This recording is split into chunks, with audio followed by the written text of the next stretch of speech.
So we're going to take a comfortable seat and we're going to do a little bit of breath work to begin.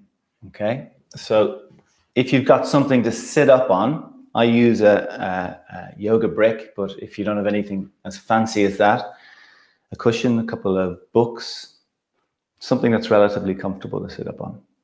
Okay. So take your seat, and if you find sitting down on the mat or the floor is uncomfortable, and look, it is uncomfortable for many of us, we're not used to doing it, sit in a chair, no big deal. But we're going to spend a couple of minutes just, in one sense, arriving. So I want you to get comfortable in your seat, close your eyes, and as you close the eyes, simply first notice the breath. Just notice it as it is.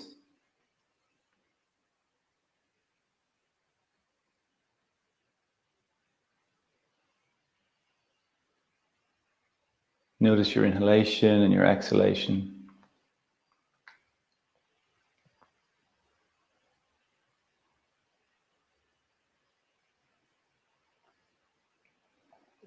And then can you bring the attention down to the foundation? So, whatever your bum is sitting on, if you're sitting on a chair, maybe you've got the soles of your feet on the floor. Just whatever parts of you are connected to that support that you're sitting on. Just notice those spaces. You don't have to work anything out, just to notice them for your mind, your awareness, your attention to be in those places.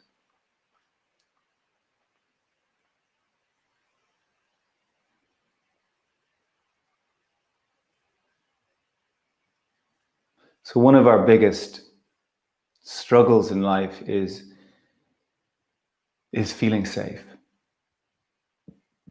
This is what our nervous system yearns to experience, is a sense of safety. And these are just very simple ways in which we begin to teach our system that it's okay. Because a lot of the time, we tend to be enveloped in the part of our nervous system that simply just doesn't believe it's okay. And it has us in this kind of perpetual overworking and wearing out mechanism, where we're using so much energy to kind of negate or push away this feeling of it doesn't feel safe. And if you think about what we're fed in terms of the media, in terms of advertising, and so much of it is wrapped up in this idea of it's not safe, you're not enough, it needs to be more.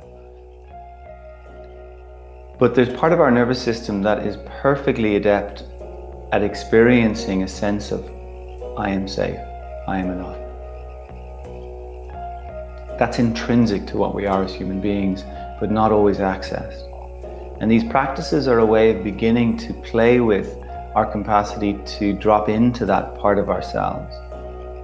It doesn't mean that we deny that there's a part that is struggling, that finds it difficult, that is wrapped up in the lack experience. Whatever is there for us, whether it's comfortable or uncomfortable, the invitation is always to turn toward it and to acknowledge it. But what we would strive to achieve is our capacity to be able to view the fear-based part of ourselves from the bigger part that is able to hold it, let's say, with a kind of a modicum of compassion or a modicum of wisdom. So it's not running the show for us. Because when the fear stuff runs the show, even though it might be unconscious and we mightn't be aware of it in our day-to-day, it might just pop up occasionally, it creates a particular internal environment, in which we're producing particular chemicals, the body is holding itself in a particular way, and it creates more of a struggle to be here and to be alive. Maybe we could say more of a struggle than we need to be experiencing. So our practice is, can we, through the course of this hour or so, can we begin to work in ways that support us moving to that part of our nervous system that is able to experience, feel, know, hold this bigger perspective, that it's okay, we're okay. So we're noticing the breath. I want you to see, can you breathe through your nose if possible? And just very simple breath. Even if we were to slow the breath down a little, let's say we inhaled for a count of 3 and exhaled for a count of 3. 1, 2, 3. Very simple, comfortable, almost effortless breath, where we're just seeing, as we begin our practice this morning, can we begin to regulate through the nose? And the breath is a really direct way of beginning to affect the nervous system, to bring the nervous system back into homeostasis or balance. And it's important also to state through our practice that part of the practice is great and comfortable and enjoyable and feels great, but part of it isn't that. Part of it is just uncomfortable. Part of it we're going to meet resistance. It's inevitable. We all have these little mechanisms that don't want things to change, that are kind of, the devil we know part of us, that just isn't interested in growth and change. It wants to keep things the same because it fears that change will just bring suffering. So we're going to meet those places as we practice. And I encourage you to remember that they're just part of the process, particularly as we begin our practice and we begin to slow down and we begin to come back into balance. The parts that aren't in balance, they're going to rear their head and probably make some noise. And more or less, most of us will be feeding these places unconsciously. So stay with the practice. Keep coming back to the practice as the anchor. Could you deepen the breath a little now? So you're inhaling for 5 and exhaling for 5. Slow, deep, steady breath. And then whatever else is there for you, whatever else you're noticing, just notice it and stay with the breath. And know that all the feelings, the thoughts, the sensations, they're simply moving through you. That you are a conduit, and through this practice we're clearing ourselves out. We got to see what's there to begin to release it and let it go. Inhale for 5 and exhale for 5.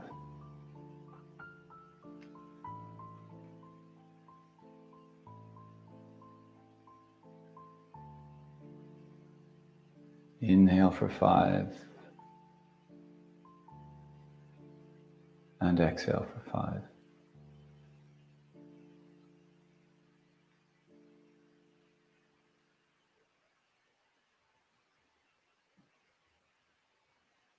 Nice. Stay with it.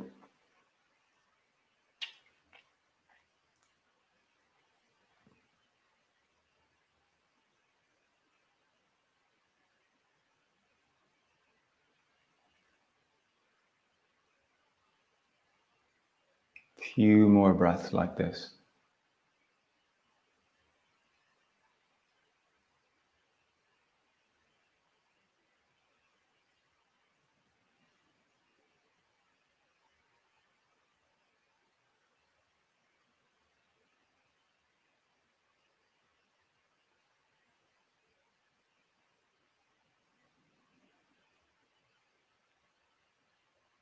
So after the next longer exhalation, let the breath return to its natural rhythm.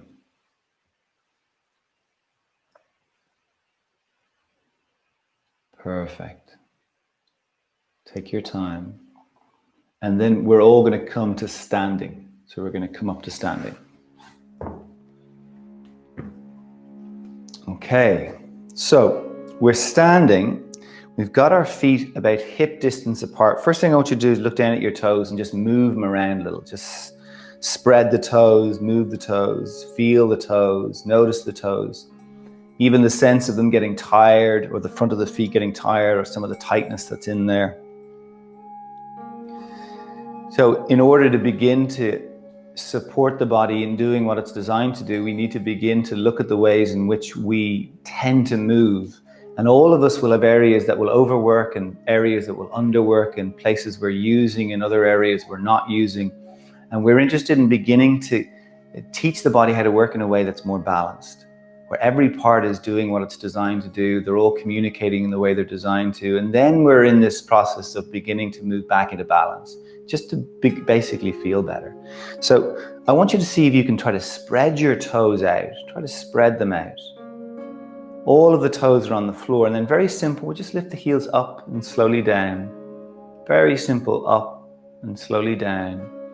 And I want you to really control the descent of the heels. So go down slowly, so you'll feel how the front of the feet really need to begin to do their job for the heels to come down super light.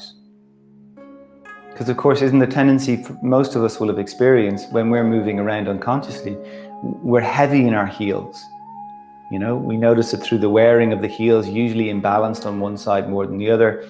But even this idea of the heels being heavy, it tells us the feet aren't working in the way they're designed to. And our feet are designed like a spring.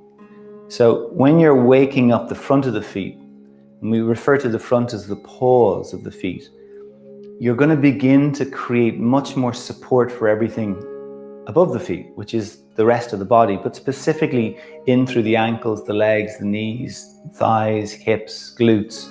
All of those parts rely on the feet having that quality of buoyancy active in them. Yeah. So this is the arch, is the muscle of the arch of the feet. And that wakes up as you're doing this. So it's very simple, but actually a really important little part of the body to pay attention to and to work with consciously.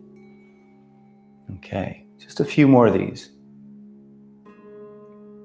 So again, really feel the toes staying down. Some of you will notice the toes won't want to stay down. They'll keep coming up. And it's just telling you that there's a habit they're used to.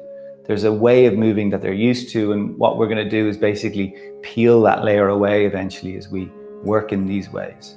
So we're going to unveil or reveal the body's more basic programming, which is to work in a way that is balanced, that is open, that is free, that is light. That's what our bodies are designed to offer us. So the work is a movement in that direction. Okay, so we're going to keep the heels down, but we're going to keep the weight forward in the feet. So we're intentionally keeping the toes anchored. And then very simple, I take my fingers to the groins, just at that spot, that kind of slightly indented spot of the groins. And then very simple, I'm going to begin to press the groins back, sit my bum back and begin to lean forward. Now I'm keeping my gaze forward rather than dropping it down to the floor. And then I just go far enough so I can bring the hands to the base of my thighs just above my knees and rest them there. And I have my fingers on the outside and my thumbs on the inside of the knees. Okay? And I can just rest here for a few moments. And then notice where the weight is in the feet again. And you'll notice it'll keep wanting to drop to the heels. Again, it's just the way we've been used to carrying ourselves, inhabiting our bodies. So again, bring the weight forward, and just like we did before, very simple, little pulse up with the heel. And you're trying to, again, move slowly in terms of descending the heel back to the floor. You're trying to keep the toes anchored on the earth as you do it. And then anything you notice in terms of that not happening or not working the way you would like it to, again, it's just information that it's giving us. It's telling us about some of the habits and patterns that we're now addressing and paying attention to and shifting and changing. So very simple. A couple more of these again. And again, you'll notice the feet will get tired, the arches in the feet will get tired, and that's great because it's again engaging these muscles that are not used to working for us and doing their job. Okay, very simple. Again, we have the heels on the floor, the weight is slightly forward in the feet. We're not going to move, but I'm going to press my legs apart. So without moving the legs, I'm pushing the legs into the hands, into the fingers.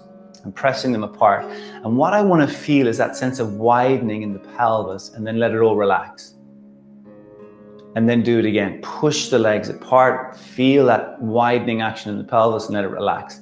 And keep pulsating that action. Keep pressing the legs apart and releasing, and pressing apart and releasing. And we keep going. Pressing apart and releasing. So as you feel that engagement in the pelvis, your thigh bone is actually widening in your hip socket, and then you're releasing it. It's widening, and then you're releasing it. Widening and releasing it. That's it. Stay with that. A couple more of these. Now, even as you're doing this, can you still keep the weight slightly forward in the 2 feet? So the toes are active. Stay with it. Few more of these. Perfect. And then come all the way up. And again, you'll notice things get tired quite quickly because we're working in ways we're not used to working. And it's retraining the body. But these ways of beginning to align will help the communication between the feet, between the legs, between the hips, into the back, all of these parts that tend to, as we move, most of us, in the modern world, we move in ways in which the body is very compartmentalized, where certain areas just aren't doing their job. Okay. So again, we go into this position. Now, as I go down into this position, I'm going to take one hand to the lower back. I'm just going to feel the position of the lower back. And I want to create an arch in that space in which I feel the muscle either side of the spine, almost like a valley, creating a valley for the spine to kind of be inside, in the middle of that valley. Now, if I'm rounded, if the belly is tight and the back's rounded, then I'm going to feel the vertebrae protruding. And that's, again, a lot of what we tend to do and weakens the position of the back. So I'm in this position, my bum sticks out a little. I've got that valley shape in the lower back. I can feel it.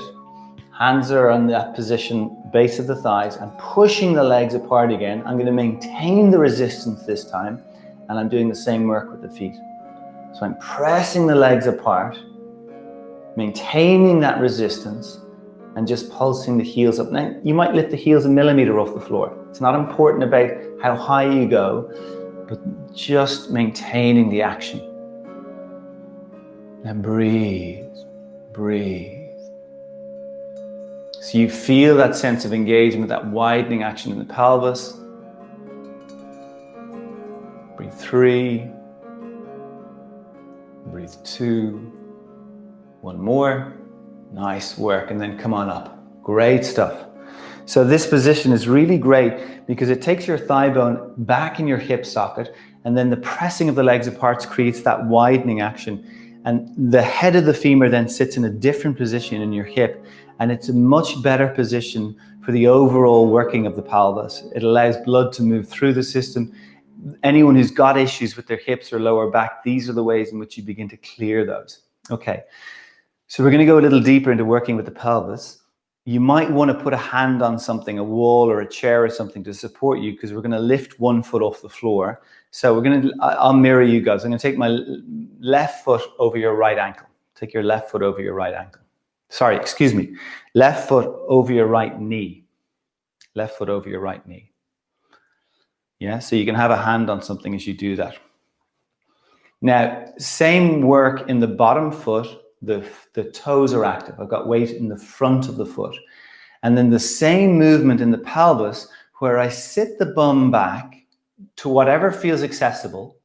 So just as far as you feel it's okay to go. And again, what I want to do is take the pelvis back and keep the gaze slightly forward and try to maintain that arch in the lower back, as opposed to the belly tightening and the gaze dropping. And then a little pulsing. Maybe you can pulse the bottom heel up and down again. Just a few rounds of that. A little bit more challenging than the last time. And then we'll release. And if you find that any of these are too much, feel free to go back to the last one that was accessible. Yeah? So all of them are working in a similar vein. Second side, ankle over thigh. And what you do is you take the foot and the ankle slightly past the back leg, as opposed to having the foot on the leg. And you'll notice if the foot is on the leg, you get this crease of the inner ankle, and we don't want that crease. That creates a particular positioning of the bones that we're not interested in. So we take the foot just slightly past. And the same idea, weight forward in the bottom foot, so the toes are really active and doing their job. And then the groins go back. So we sit the bum back. And we can even pulse a little here. And then as we sit the bum back, maybe we can lift that bottom heel up and down a few times. That's it. 3, 2, 1. Perfect. And then release. And just shake the legs out a little. Again, these are ways of working we're not used to, but we're encouraging an alignment that allows the body to work as more of that integrated balance system where all sides are beginning to fire and work and do their job together, as opposed to one part doing most of the work and ultimately wearing out. You think about, hip replacements, knee replacement, all of this stuff is a symptom of our bodies just being out of alignment. And it's a really common, like if you look at bodies, particularly in the West, you'll see the same thing over and over again. And this is after 15 years or so of teaching and looking at bodies, I see the same patterns again and again. It's really, really common what we're going through. So one more time, line up the 2 feet so they're hip distance and parallel. Bend the knees, sit the bum back, bring the hands down. Okay. Again, you're pressing the legs apart. So you're trying to feel that widening action in the pelvis, that resistance in the pelvis. Now, the weight is forward in the 2 feet. Now, what we're going to try to do is keep that work in the legs, even though we go to move the arms. And I'm going to take my hands up onto my ribs, fingers at the front, thumbs at the back. And I want to breathe into the ribs. I'm holding the lower ribs, not on the waist. I'm on the rib cage, on the lower ribs. In particular, I'm interested in the back ribs. They're going to be the trickier part to fill up and expand. So I'm breathing into the back ribs in particular, and I want to feel them literally pressing back into my thumbs. I can even squeeze in with my hands to encourage the ribs to expand. I'm going to try to keep the weight forward in the feet, keep the legs in this position. As I feel the ribs, I'm literally going to pull the ribs away from the hips. I'm going to pull one side, pull the other side. And I might get a little bit more vertical in the upper body as I do that, but I've still got this kind of squatting position going on with the legs and hips. And breathe. You notice the length in the belly, sense of the sternum being slightly lifted, the gaze is forward. I'm still pressing the ribs out into the hands as best I can. And then can I bring some of that fullness and begin to arc over to the left? So I'm trying not to change the legs and hips. And then as I arc to the left, the right side begins to stretch. And the moment you notice any tension or that sense of stretching, I want you to just pause and breathe into what you're meeting. Breathe into what you're meeting. Breathe into what you're meeting. And breathe 3. Breathe 2. And then we come all the way back. Okay. Now as you come back, still holding the ribs, take a few of those deeper breaths. Just wait for the ribs to fill up. Gaze forward. Even the idea of lifting the ribs away from the hips. So this mid region, this is the area that tends to get so dense for us. But actually, it's designed to be really elasticated. You think of it, there's no bone in this mid region other than the spine. No other bones.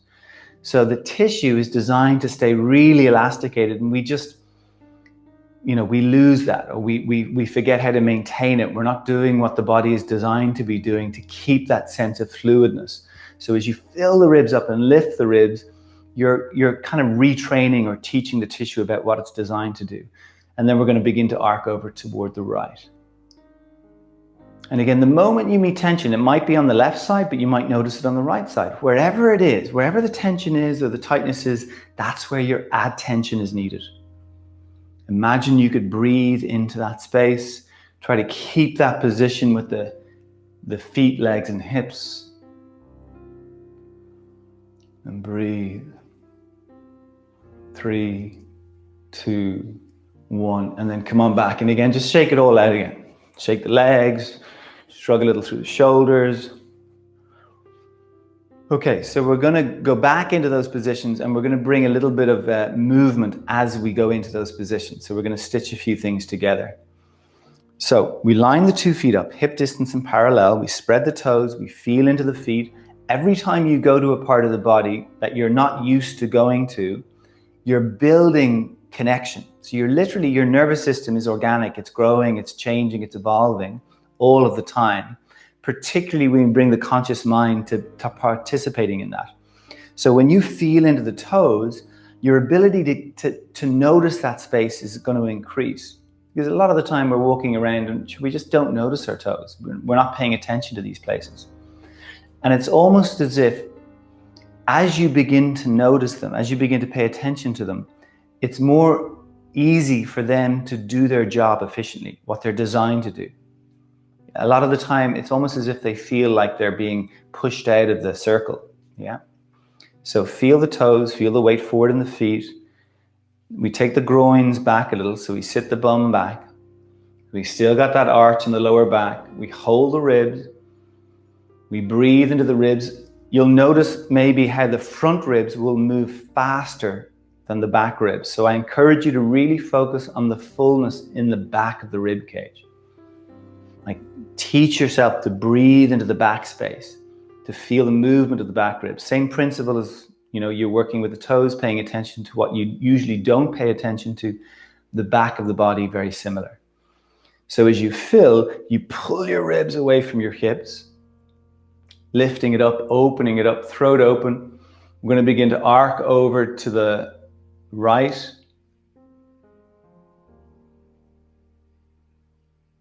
And then can we come back to center, sit down a little deeper, keeping the weight forward in the feet. Remember what we did already. And then we're going to pulse up and over. Doesn't matter which side. You come back to center, sit down, up and over. Now, as you're transitioning, and it can be a very small movement, you don't need to go far. I'm more interested in the weight staying forward in the feet, maintaining the curves of the spine, having a sense as you sit back of the glutes kind of engaging and expanding. So really working, think of them as part of what propels you back up. Stay with the breath. And that's it for 5, 4, 3, 2, one more. 1. Perfect. And then we'll just release everything. We'll just shake it out again. Beautiful. Perfect. Okay, second side. So we line the 2 feet up. Groins go back, knees go forward. Yeah. Notice where the knees are. Don't let the knees buckle in together. Okay. That's just talking or telling us that there's tightness in the inner legs. And that will refer or show a weakness in the arches as well. So the knees track over the ankles, or you could even take the knees just slightly wider than the ankles, slightly wider. Go to the ribs, hold the ribs, fill the ribs, back ribs full. So really get into the feeling of the ribs pressing out against the hands. Again, the hands can press in as a resistance, as a point of reference. You fill and lift the ribs up. We're going to arc in the other direction. Now, the moment you get tightness, you get soreness, you pause. You don't have to go further. So it's not about how far can I get. So drop that idea and just be with the feeling in the body. And the moment you're connecting to tightness, we're working with that particular place, that layer. It's about peeling each layer away. So quite often the mind wants to get as far as it can, and we kind of skip past some of the important bits. So just whatever you're connecting to, breathe.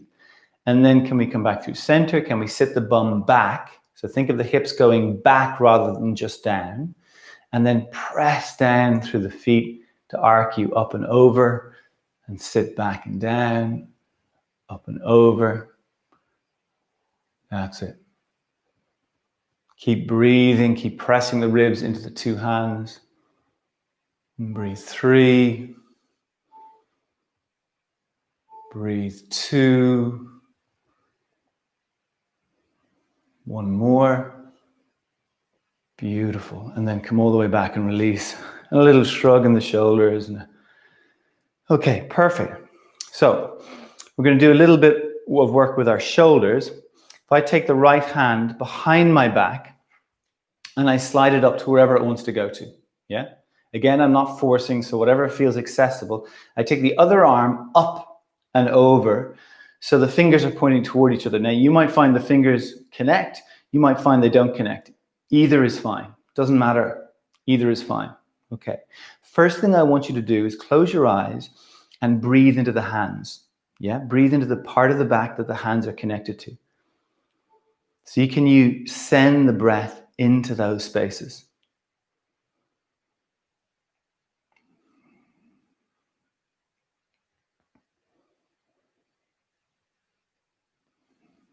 That's it.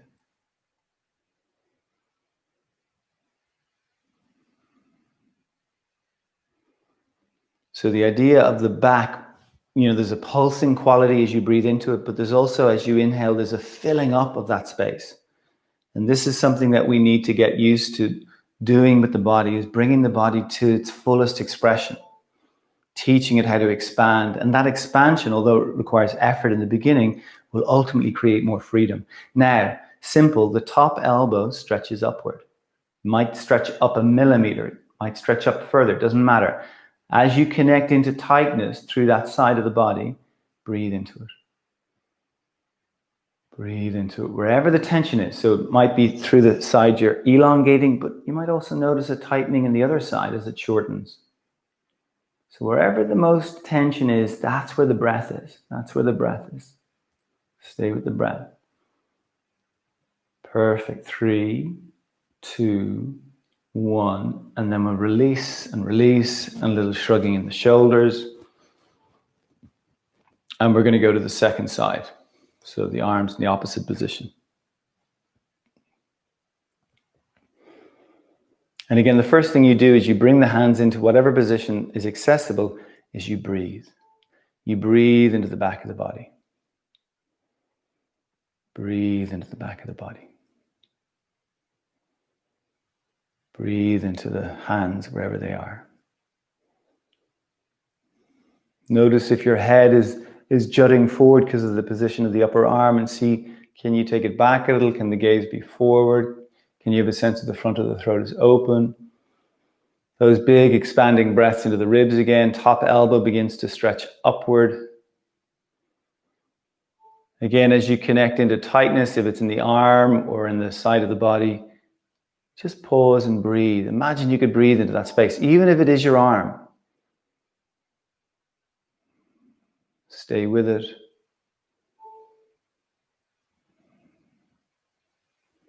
You got this for 3, for 2, for 1, and then release that. Perfect. And again, get to shrug a little. Okay, so again, we're going to go back into that position. We're going to stitch a few places or a few pieces together and do some of that squatting motion that we were doing with it. So we line the 2 feet up, we spread the toes. Okay, first side with the arm. So one arm goes up and over, one arm goes back and up. Again, maybe the hands connect, maybe they don't, doesn't matter. First thing is breathe into the back. So we're waking up. We want more dexterity in our back, more access to our back, more support from our back. And if our back is disconnected, it just can't do the job it's designed to. And these are the big muscles in the body, or in the back of the body. It's literally this idea of the backbone, the supportive structure of the body. And in the West, we don't really have much access to it. It's kind of disconnected. And it's a huge resource that we're not tapping into. So in terms of, particularly if we're growing older, getting the back body active, working well is so important. And actually, when the back begins to do its job more efficiently, the front of the body will relax more. There's more opening in the front of the body. And the tendency when the back is disengaged, the front gets really tight and protected. We see it in a lot of older people who, will continually look down, and there's that sense of the hunched overness. And that's a disengagement of the back. It shows that the back has not been doing its job. So again, stretch the top elbow up, breathe into the ribs. This time we're going to arc away from the top elbow. So you're arcing. So if you've got the right elbow up, you're arcing over to the left a little. Again, you get to call how far you go, whatever feels available. Now, feel the feet. Can you, as you grip with the toes, can you bend the knees forward, sit the bum back? So we're coming back to center as we go into that squatting position. And then we're going to push the feet down to come up and over to the side again. So we just nice and slow. Knees stay nice and wide as you come down. Breathe. Bum goes back. Up and over. Bum comes back. Up and over. Let's do 2 more. Big breaths. You're still breathing into the back of the ribs. 1 more. Perfect. You got it. And then release. And again, just shrug. Like we're opening up all of this space of the ribs, and that then the work with the shoulders, and that's going to relieve the neck and the jaw. It helps us be able to breathe more efficiently, and then obviously we're able to get the oxygen we need through the breath. But also this upper part of the body is all about mobility and ease, and this is the reason there's no bones through the middle of the body. So we have lots of dexterity, but of course, if one part isn't working, if other parts are in kind of protection mode, then that mobility is going to be severely curtailed. And of course, when this area then gets tight, you think of all the organs that are in there that won't be working efficiently because of that tightness. So all of this, we go slowly, we go safely, we're not forcing, but all of it is bringing us into more freedom. Even not just in terms of the exterior movement of the body, but maybe even more importantly of the interior movement of the body. The way blood will transition through the organs, the way the organs get to work and pulsate and clear themselves out and renew and renew and renew. So we're interested in much more of that vitality. Okay, so again, line up the 2 feet, feel into the front of the feet. We're going to go the opposite side with the arms, whatever position is accessible. Close the eyes for a moment, breathe into the back of the body. Breathe into the back of the body. Breathe into where the hands are. Deep breath, stretch up through the top elbow to whatever feels okay. Keep breathing. As you notice somewhere getting tight, that's where you've got to address.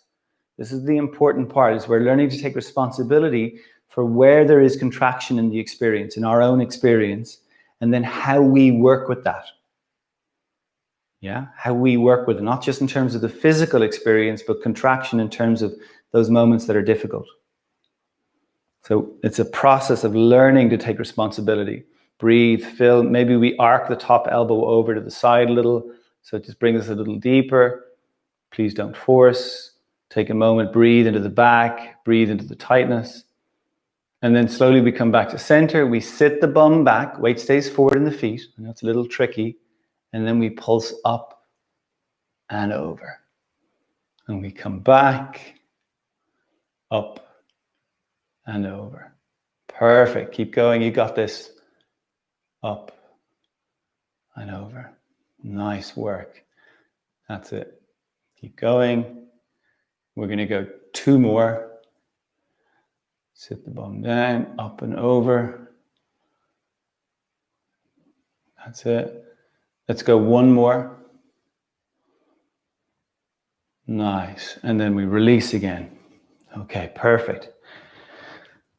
Okay, 1 more thing in this standing position. And again, you might want to put a hand on a chair or on a wall or something. We're going to lift a leg. So if you lift the left leg and put the hand at the top of the shin, just below the knee.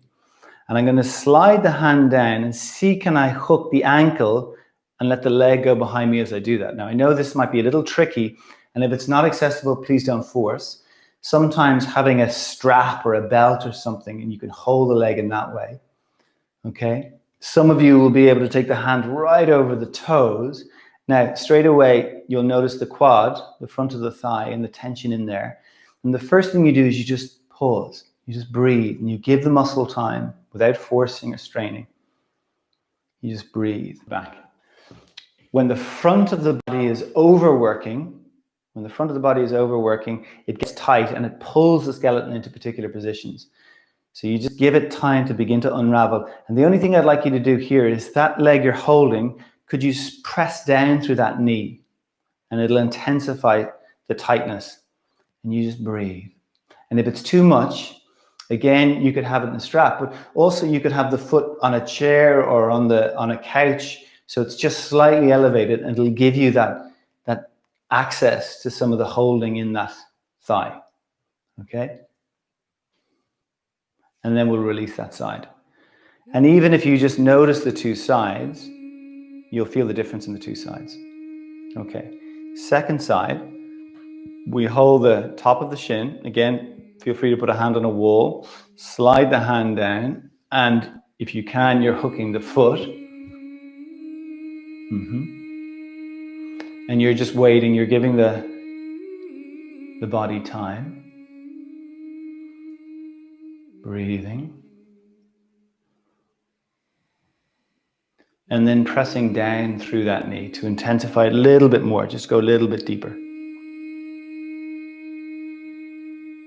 That's it, stay with it.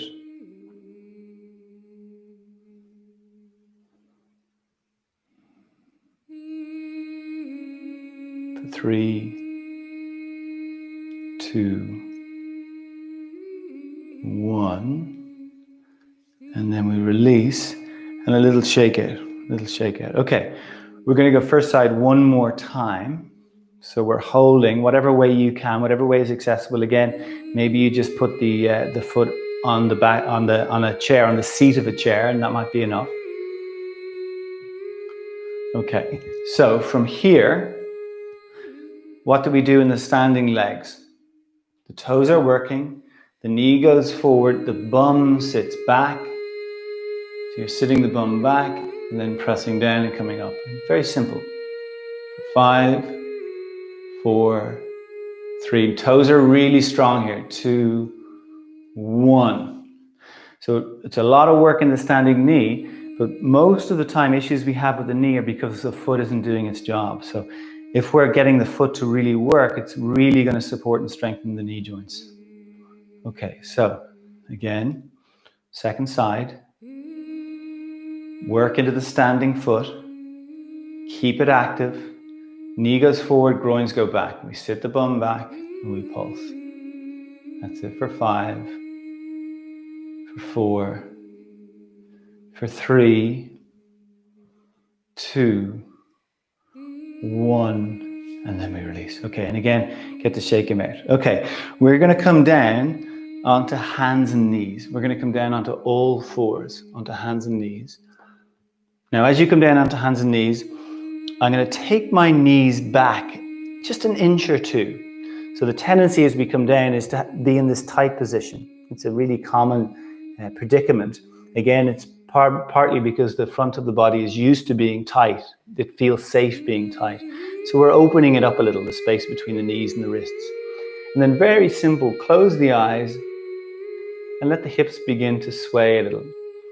And I want you to sway in a way that feels so easy, almost as if there's no effort. And can you at the same time let the belly and the lower back relax? Let all of that space begin to relax. And breathe.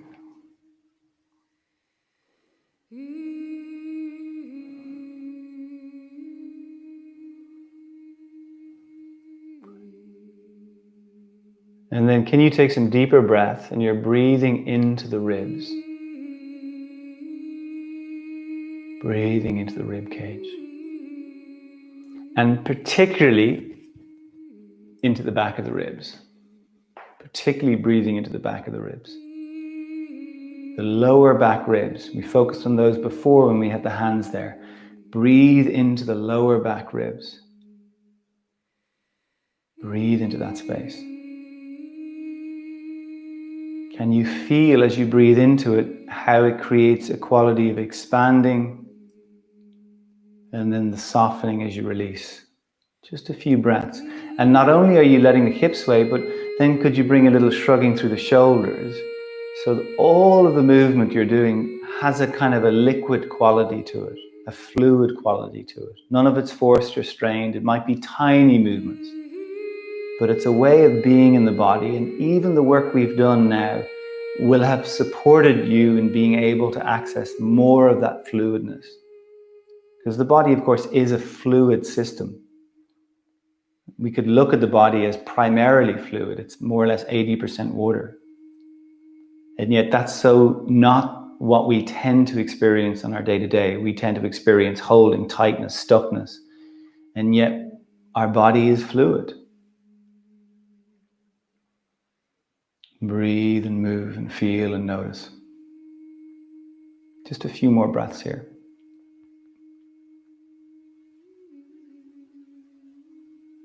That's it.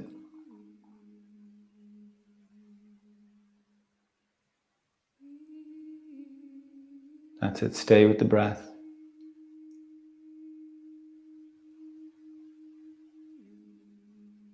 Stay with the breath for 3, 2, for 1. Okay, so the lower back is relaxed. You've got that arch that we spoke about earlier. The ribs are learning how to fill up.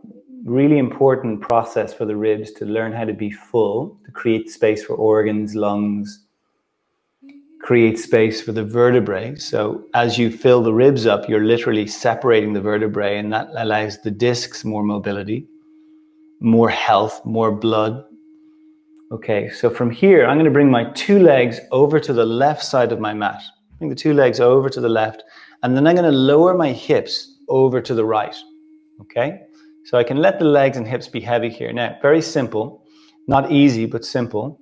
Push the hands down. You'll notice some tension in the body, in the waist, or a twisted sensation. Without moving, grip with the fingers, pull the hands towards you, like you're trying to drag the hands to your body. And that tension that you're revealing, I want you to breathe into it. Deep breaths into wherever that tension is. Breathe for 3. You got it. For 2. And then soften. Let the elbows bend, and we're going to come back up onto the knees. First thing is just let things sway and shrug and relax and breathe and notice. Fill the ribs up again, move the legs in the other direction, and then lower the hips. Perfect. And as the hips come down, again, let the hips and legs be heavy, deep expanding breath in the ribs. The hands, without moving, push down into the floor and pull towards you, and it creates that elongation, that opening up, and you breathe into what you're meeting. Breathe into it. Breathe for 3. Breathe for 2. Breathe for 1. And then relax, come down onto your shoulder, and then roll all the way over onto your back. Come all the way over onto your back. And when you get onto your back, your 2 knees are bent. We're going to take the 2 hands to the lower belly, just resting them on the lower abdomen. Elbows stay on the floor. So you let the elbows be heavy on the floor. Very simple. We're going to bring the soles of our feet together. Let the 2 knees drop apart. Now, if you find this is sore, and a lot of the work we've done earlier will have helped these spaces begin to open, but if you find this is sore, 2 options. 1 is you don't do it. You just extend the 2 legs out. 2 is you support the legs. You put something underneath them so that they can drop into whatever it is that's there to support them. Then the groins get to soften. But I don't want your groins overworking here. So I want you to be comfortable. Close your eyes. Bring your attention to your breath. If you can, you're breathing through your nose. Inhaling for 4. Exhaling for 4.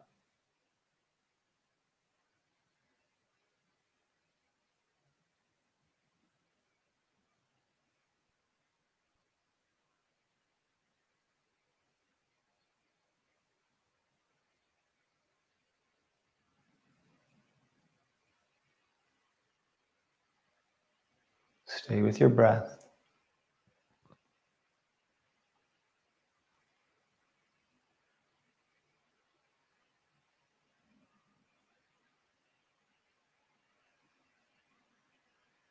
Inhaling for 4. Exhaling for 4.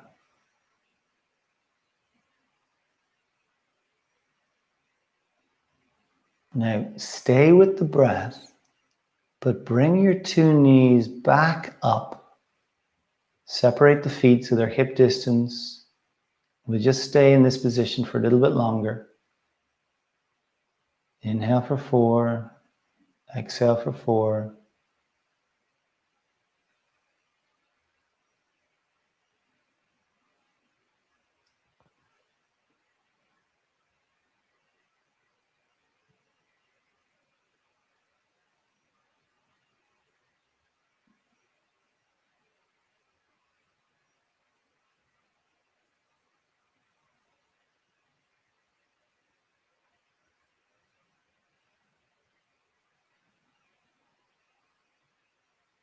A couple more of these deeper breaths.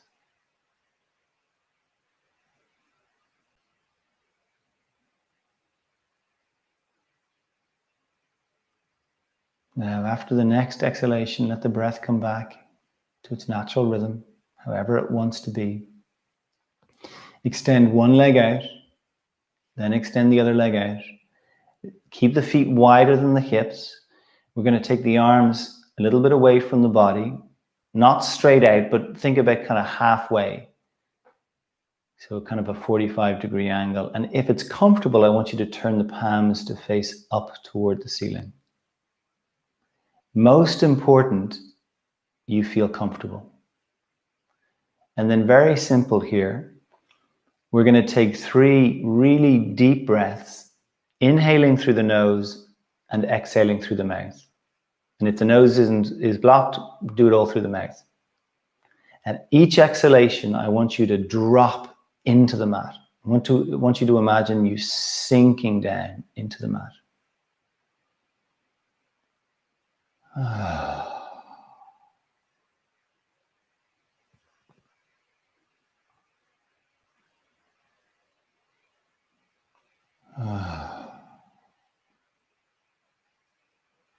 And after those 3 deep breaths, come back to the natural rhythm. And we're just going to pause here for a few moments. And your job is to let your body rest.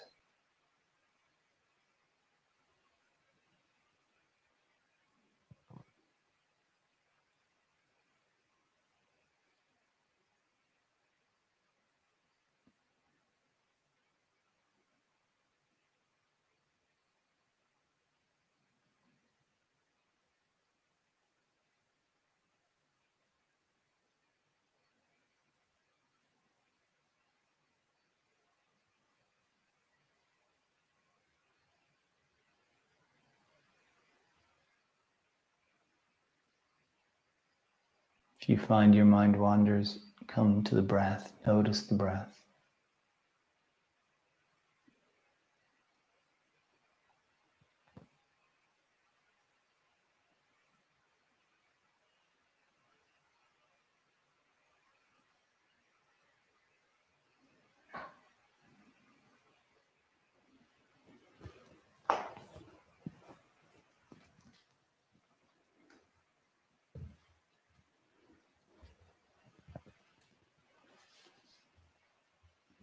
That's it, just stay with the breath.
So let the attention come back to your breath now. Without moving or shifting, just be awareness. Notice.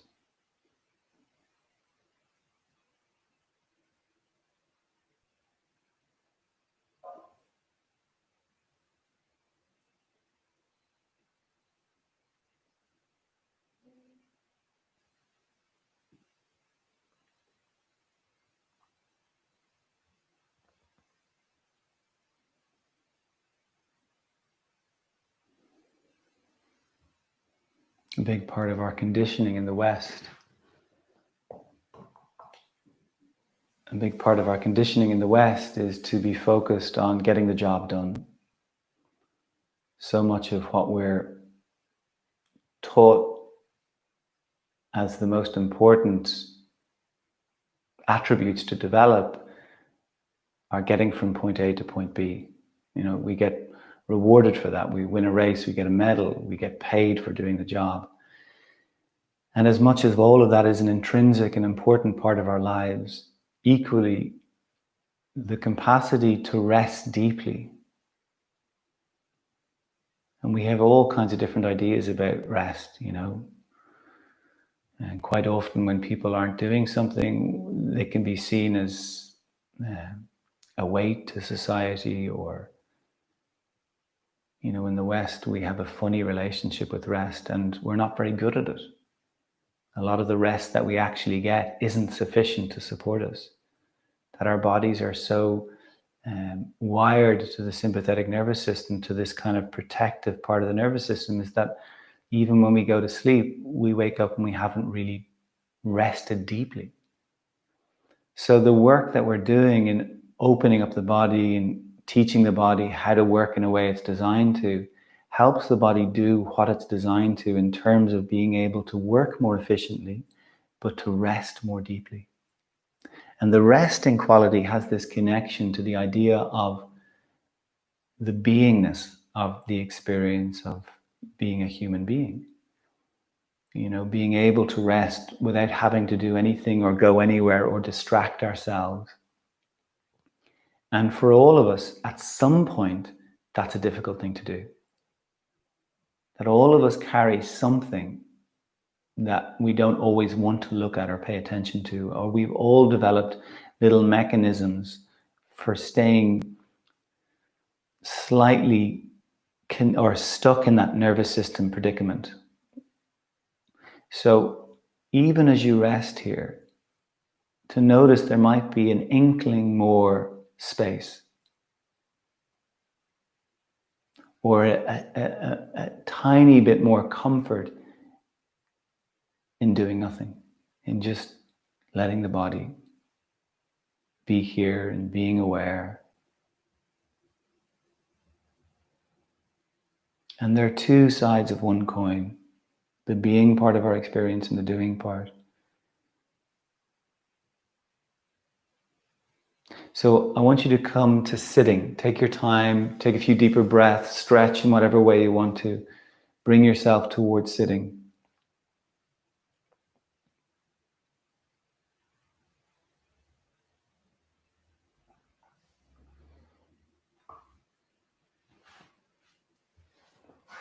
And then when you get to your seat, get as comfortable as you can.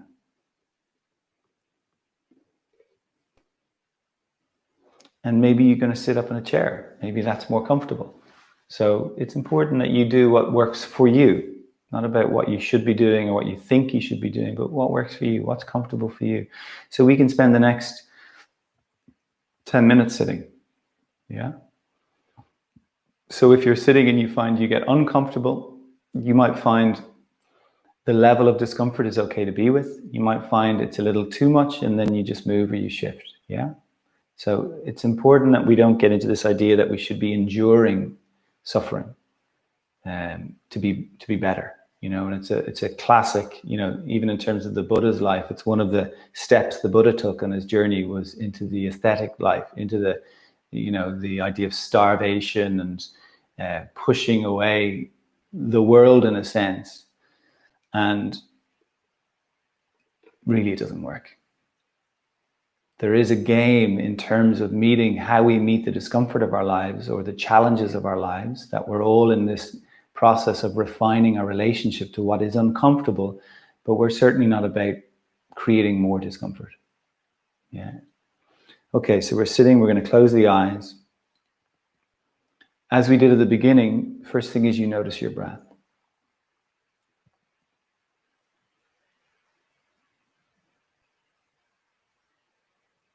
So the sympathetic nervous system that tends to be unconsciously dominant for us is about protection. And in that, there's a kind of a disconnecting from life. There's a separating. It does it through the ideas that we hold about ourselves. We're these separate beings. We don't feel that quality of, this idea within so many spiritual traditions that we're part of a bigger matrix of life. Like most of us don't feel that in a day-to-day experience, a day-to-day way. So the thoughts around the nervous system are very pernicious. They're very deep. I'm separate. And that creates all kinds of other knock-on effects in the way we hold our body, in the way the body works or doesn't work. It ages us prematurely. Because even though we mightn't be able to perceive it, the deepest truth is that we are part of this web of life. We are part of this bigger matrix, this bigger tapestry of life. Now, there is part of our nervous system that gets that. The parasympathetic nervous system, this is what it's designed for us to experience, but we don't spend enough time in it to really be able to embed those deeper beliefs, to feel into them, to let them really permeate through us. We get moments in our lives where something incredible happens, whether it's a painful experience, maybe somebody is close to us who passes, or there's a birth, or those moments, or when you're in love, or where you really feel part of something, even if it's a terrible part of something, it's part of something bigger. So through our practice, we're interested in consciously opening to this possibility. So even as you sit, you notice the breath. The breath is so much about connection. You go down to the foundation, what you're sitting on, that's about connection, how you're supported in this moment. You take a few deeper breaths, that expanding of the ribs that we've been working with through our practice, it's about connection. It opens you up. It creates a receptivity in your body.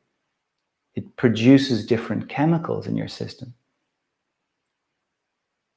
So get comfortable, get tall, let your belly relax. It's amazing that when we really are in that disconnected, unconscious experience, how tense we get, how much holding there is. Because on some level, we believe we've got to do it all ourselves. And the universe is continually trying to tell us we're not alone. Relax. Notice your breath. Bring your hands together in front of the heart. And again, this is connection. And even in the way the connection happens between the two hands, you notice the intrinsic balance that occurs. The left and the right, as they meet each other, they automatically come together in balance. They know this. That's in there within each of us. And these are just practices to create some revelation, some revealing of what's already in there. Just stay with the breath.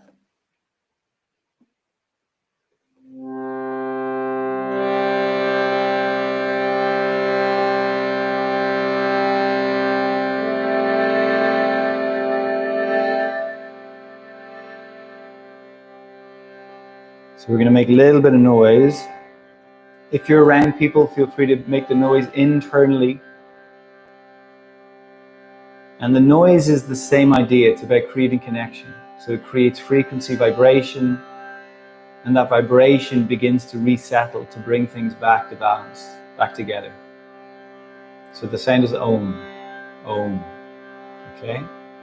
Let's try it out. Take a deep breath.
We take our hands to the forehead and then to the lips, to the heart. May our practice support us in opening to that deeper quality of connection that is intrinsic, innate to each of us. That sense of a deeper connectedness within ourselves that opens us to how we are all woven together. To be able to see through those eyes. And then to ourselves and to each other, we bow our heads.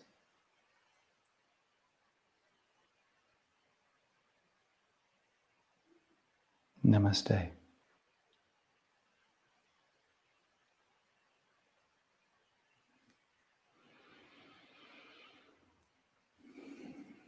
So thank you so much for joining in and doing the practice today. I would ask you to subscribe to this YouTube channel. That would be great help for me. And if you know others that might benefit from the work, please spread the word. I'd really appreciate that. And you can also pay for the classes if that's something that's a possibility for you through my website. You can either subscribe for a monthly amount to do one of the full classes a week or to do the 2 full classes a week, or you can pay for an individual class or make a donation. So all of that is of great support and great help. And I hope you have a great day. And again, any feedback that you have is welcomed. All right, take care of yourselves. Cheers. Bye.